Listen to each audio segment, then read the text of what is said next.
I would love to be inside, but the Liberal Party is continuing to block independent press. So that's why you're chasing people around the street. I think Pierre Poilievre should get a security clearance.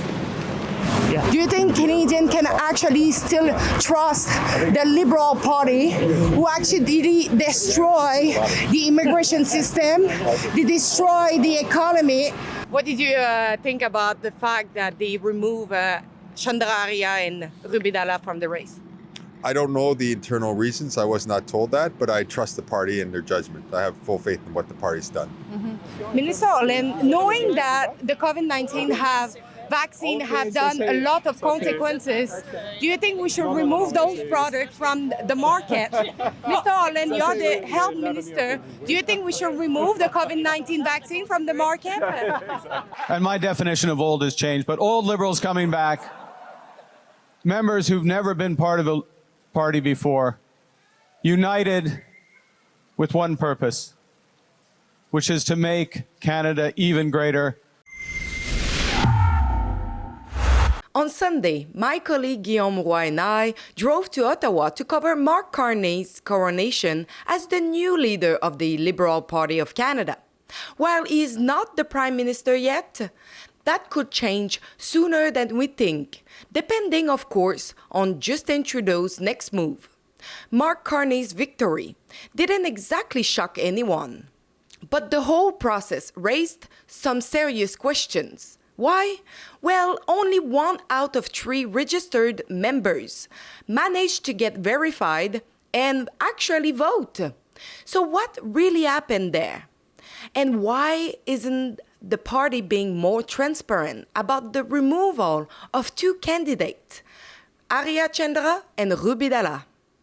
The Liberal Party's track record over the past decade has not been really exactly stellar, especially considering how things played out during the dark days of the Canadian lockdowns, when people were essentially forced to comply with what many saw as totalitarian policies just to remain in good standing.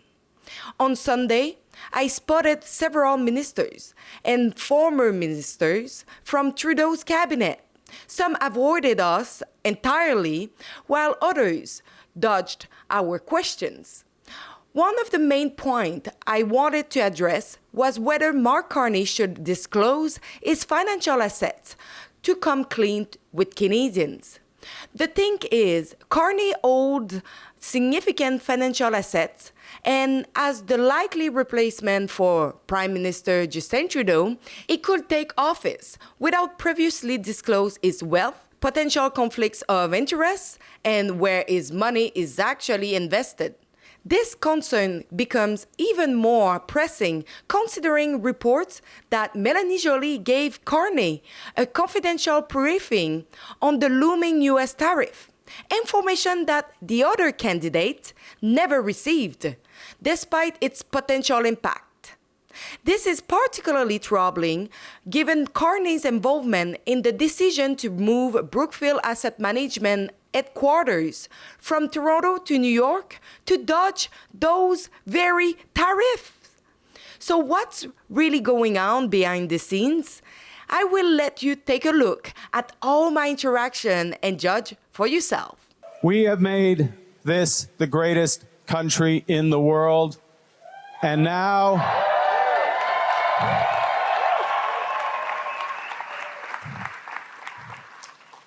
our neighbors want to take us. No way. Hi. Hi, how are you? I'm well, thank you. Can I ask you a quick question about Mark? I just want to know why Mark Carney is refusing to release his asset. He wants to be Prime Minister. Do you think he should be more transparent about it? Ma'am, how are you? Good, how are you? Nice to see you. I'm well, how are you? When the CSIS Act was prepared, there was no iPhone.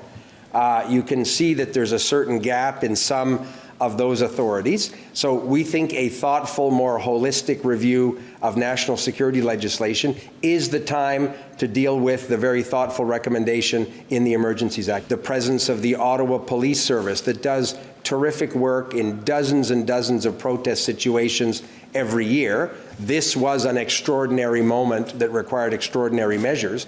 But we think the Government of Canada has to strengthen its partnership, for example, with the Ottawa Police Service. Mr. Dominic LeBlanc, you are now the finance minister. Do you think that Mr. Mark Carney should actually release all his assets before being a prime minister? I'm not going to chat to you. I think you should go stand in front of that door. I think you'd do better there.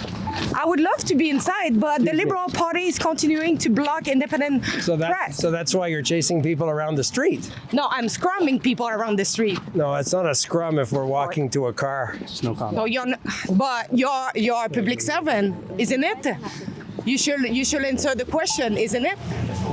Yeah. You pay for answering question, so you should actually like answer to every kind of people. Media, independent media.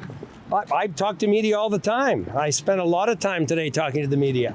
So why you never actually take the time to accept our request for being there as media? Excuse me. Mr. LeBlanc? Are you going to be more freedom of the press with Mark Carney as Prime Minister? What about the process of the vote? So again, this is Dominic LeBlanc. Mr. LeBlanc is now the new finance minister, and of course he's endorsing Mark Carney. He's not going to comment about if Mr. Carney should be transparent about his financial asset because he's still refused to release it. We don't know yet if Mr. Carney have conflicts of interest. We don't know where he's making his money from. We don't know where he's investing his money. Does he invest in multiple climate change and other green policy, blocking us to actually go forward with pipelines? Because as you remember, Mr. Carney was supporting the blocking of the pipeline here in Canada while actually receiving big paycheck from Brookfield Asset Management of pipeline project around the world. But you see, Mr. LeBlanc refused to answer to independent news outlet that is today Rebel News. And yet your company has invested billions of dollars in oil companies in both Brazil and the UAE to buy pipelines. You bought billions of dollars of pipelines as a company in the last 5 years. Do you support those investments? Mr. Poilievre, there is a global energy system, and one of the issues, I'm trying to explain a bit of how the economy works. One of the Thank issues, you so much. It may help. One of the issues for this committee in thinking about a sustainable transition. Do you support it? Where is Canada's role in those as energy transitions from fossil fuels to renewables?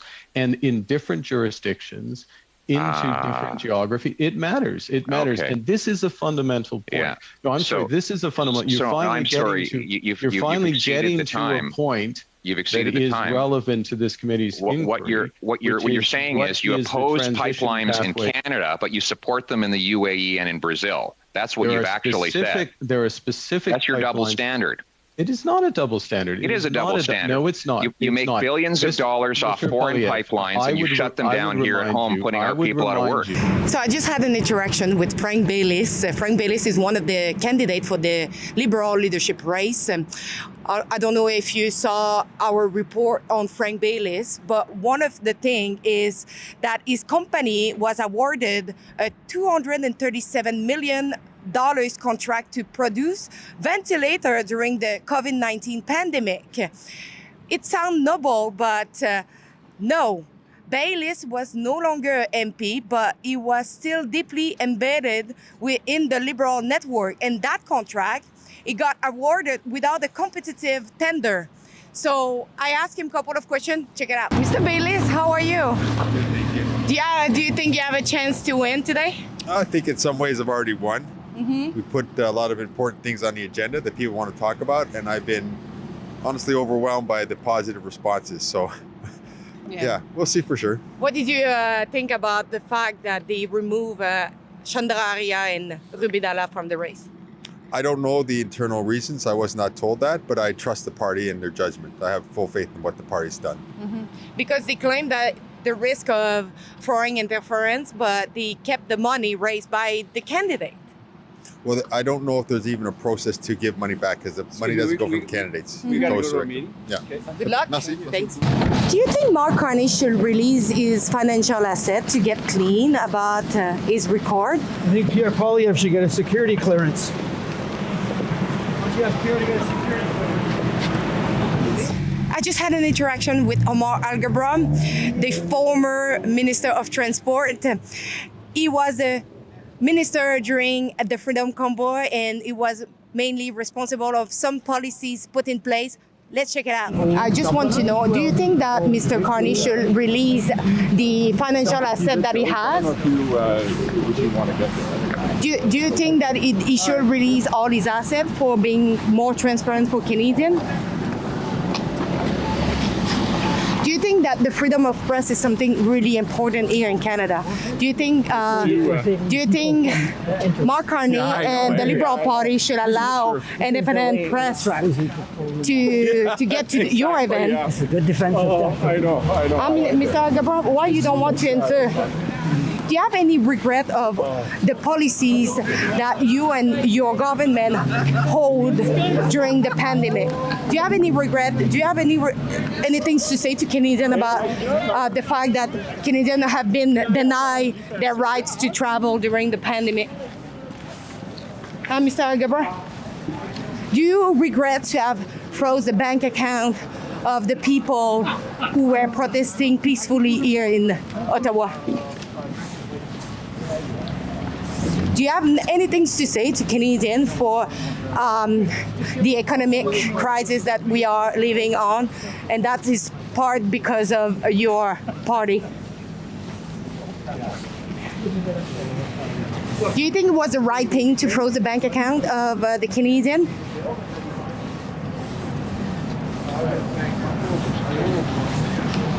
Do you think that Mark Carney wants to be Prime Minister? Do you think Mark Carney should be more transparent about his financial assets? Yeah.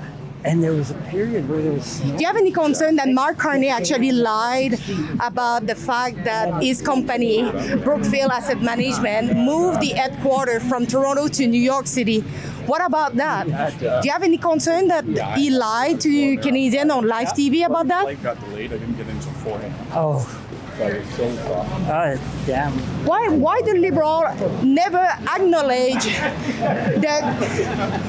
What?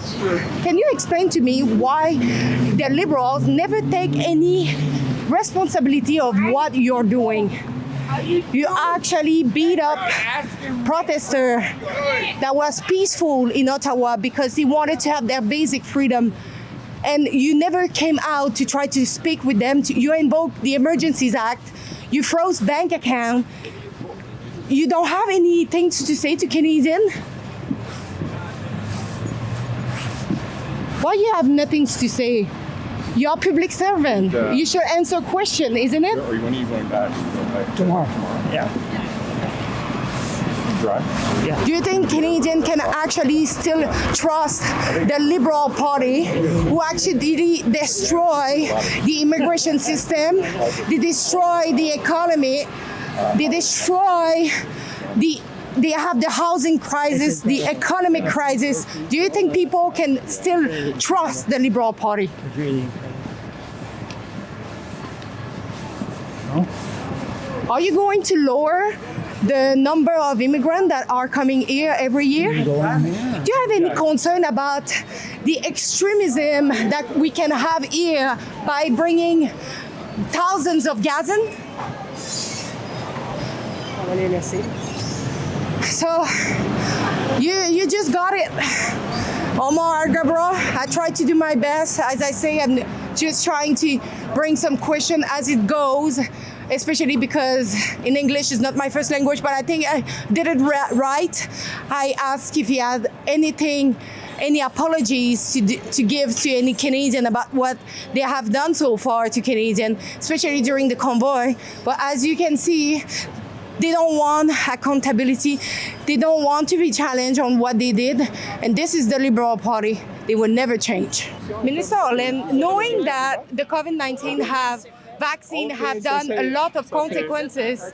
Do you think we should remove those products from the market? Mr. Holland, you're the health minister. Do you think we should remove the COVID-19 vaccine from the market?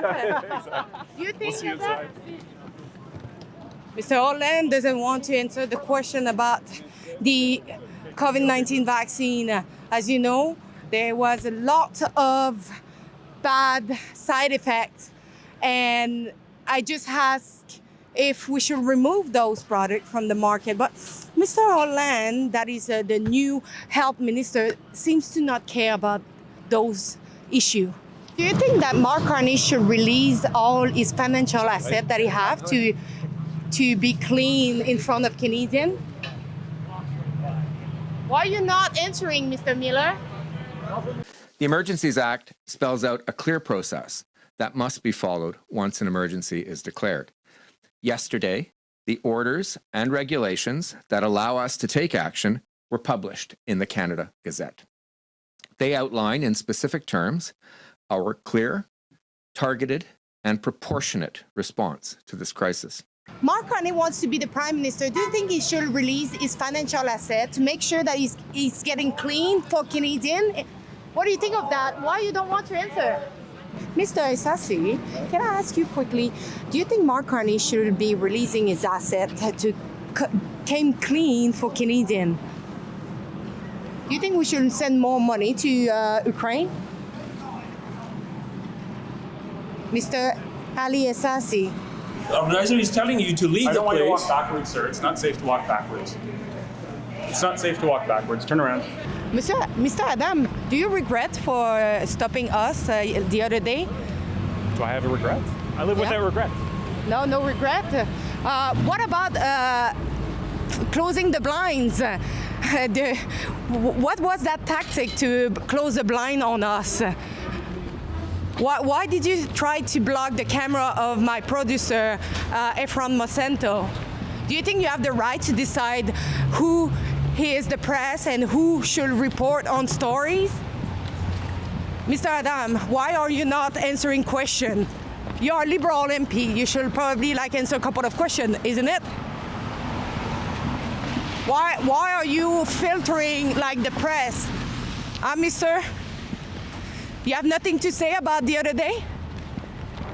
Answer the question! You see, some people are saying you should answer the question. You're a public servant. You should answer a question. Why did you block us the other day? Who is paying for the RCMP of Mark Carney? Is it the party or is it the taxpayer? Why are you not answering question? As soon as they pass the fence, they know that they are safe because obviously the security asked me to not pass through the fence. So they go quickly and they run inside for making sure to not answer our question. Don't forget to go over calltheelection.ca. It's calltheelection.ca. We have a petition that we are asking for an election as soon as possible. That means right now. So go and sign our petition, calltheelection.ca.